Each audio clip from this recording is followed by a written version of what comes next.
शंकर भगवान की जय। उमापति महादेव की जय। श्री शिव महापुराण रुद्र संहिता पार्वती खंड और 52वां अध्याय में समझाया गया है कि पतिव्रत धर्म के बारे में। तो आइए श्रवण करते हैं पतिव्रत धर्म का वर्णन। तो ब्रह्मा जी बोले, हे नारद, तब सप्तऋषियों ने कहा कि हे हिमाचल जी, पुत्री पार्वती को शीघ्र ही तैयार करके भगवान शंकर के साथ भेजने की कृपा करें। इतना सुनकर पर्वतराज अत्यंत व्याकुल हो गए। फिर मैना से श्री पार्वती जी को भेजने के लिए कहा। मैना को भी हर्ष हुआ एवं उदासीनता से भी श्री पार्वती जी का सुंदर श्रृंगार किया।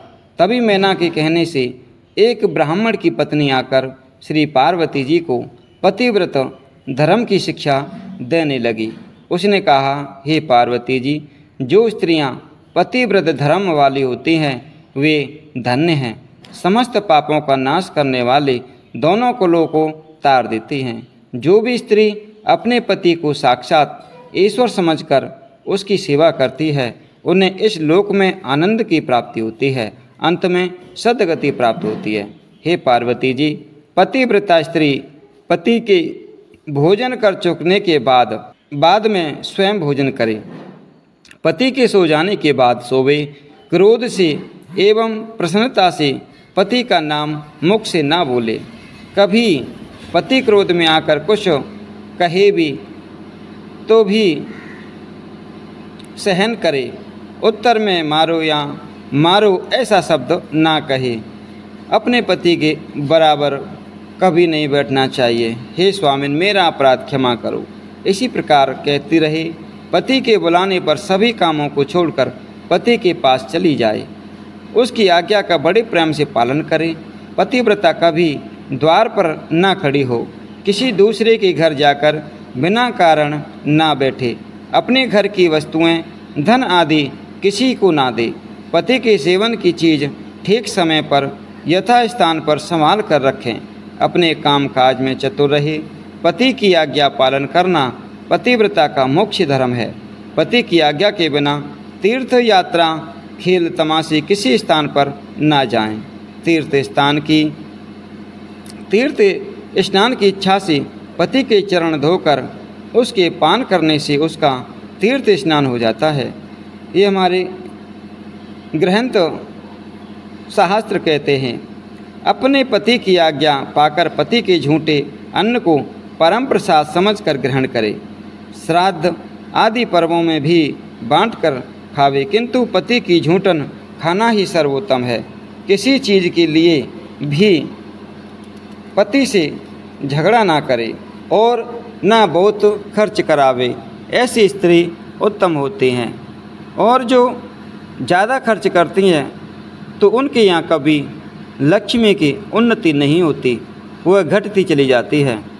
पार्वती जी, पति की आज्ञा के बिना पतिव्रता कोई भी उपवास, व्रत आदि ना करे। अपने हट से व्रत आदि करने वाली स्त्रियों को कोई भी फल नहीं मिलता। फिर अंत होने पर नरक में जाती हैं। सुख से बैठे सोते पति को कभी ना उठावे। दुखों और नपुंसक धनहीन रोगी वृद्ध अवस्था में पति क्यों ना हो, पतिव्रता उसका त्याग ना करे। मासिक धर्म में आकर स्त्री अपने पति को 3 दिन तक मुख ना दिखाए। जब तक वह शुद्ध स्नान नहीं कर लेती तब तक उसका पति उसका वचन भी ना सुन सके। तीसरे दिन के बाद शुद्ध होकर पहले पति का दर्शन करे। पति यदि कहीं चला गया हो देश विदेश में, तो उसके रूप का ध्यान करके सूर्य नारायण भगवान को उनका दर्शन करें। सिंदूर आदि सुहाग की वस्तुएं धारण कर अपने पति की दीर्घ आयु के लिए कामना करती रहे। धोबिन, शूद्रा एवं व्यभिचारिणी आदि नीच स्त्रियों को अपनी सहेली ना बनावे। पति से लड़ने वाली एवं शत्रुता करने वाली स्त्री से बोले तक नहीं। एकांत में कभी अकेली ना रहे। कभी नंगी ना पावे। कभी वस्त्रहीन होकर के स्नान ना करे। कभी ना करे। पति की इच्छा होने पर ही पति से रमण करे। रमण समय में ही पति से ढीठता कर सकती है और समय में नहीं। सदा पति के अनुकूल चले, उसके उदास और सुखी रहने पर सुखी रहे और सुख दुख दोनों में पति से विमुख न हो, तथा ब्रह्मा विष्णु महेश से भी अपने पति को विशेष समझे। जो भी स्त्री पति की आज्ञा के बिना व्रत व उपवास अथवा विषय करती है, वह अपने पति की आयु का हरण करती है और अंत में नरक में वास करती है। जो स्त्री पति के कुछ कहने पर क्रुद्ध होकर तीखा कटु वचन उत्तर देती है, ऐसी स्त्रियां निर्जन वन में गीदड़ों का जन्म पाती हैं।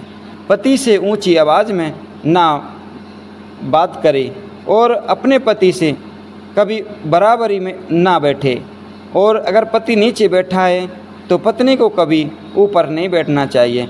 ऐसे व्यभिचारिणी दुष्टों से दूर रहे जो गलत हैं, गलत राह पर चलती हैं, और कभी कुटिलता से न बोलें। सास ससुर जेठ जेठानी आदि बड़ों के सामने कभी ऊंचा ना बोले, न हंसे। बाहर से आए हुए अपने पति के आदर पूर्वक उसके चरण धोए। पति एवं पार्वती जी इस प्रकार की पतिव्रता नारियों लोगों को पवित्र कर देती हैं।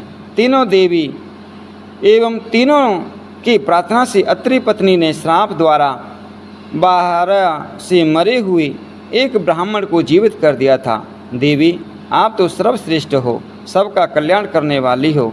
आपके सामने तो केवल लोकोपकार के लिए इतना कहना पड़ा है, बाकी आप तो सर्वश्रेष्ठ जगत जननी जगत माता हो। क्योंकि ये सीख जो स्त्री ले लेती है उसके जीवन में कभी दुख नहीं आते और नहीं कभी ऐसी गलत राह पर चलते। तो इस कथा के माध्यम से हमने आपको श्रवण कराया पतिव्रत धर्म के बारे में। तो अपनी पत्नी को पति के अनुकूल चलना चाहिए, किसी गलत स्त्री के साथ उसको नहीं चलना चाहिए। सदा उसे अच्छे रास्ते पर चलना चाहिए। भोले शंकर भगवान की जय, उमापति महादेव की जय। ऐसी कथाएं श्रवण करने के लिए हमारे YouTube चैनल को सब्सक्राइब करें एवं कमेंट करें और लाइक करें। भोले शंकर भगवान की जय।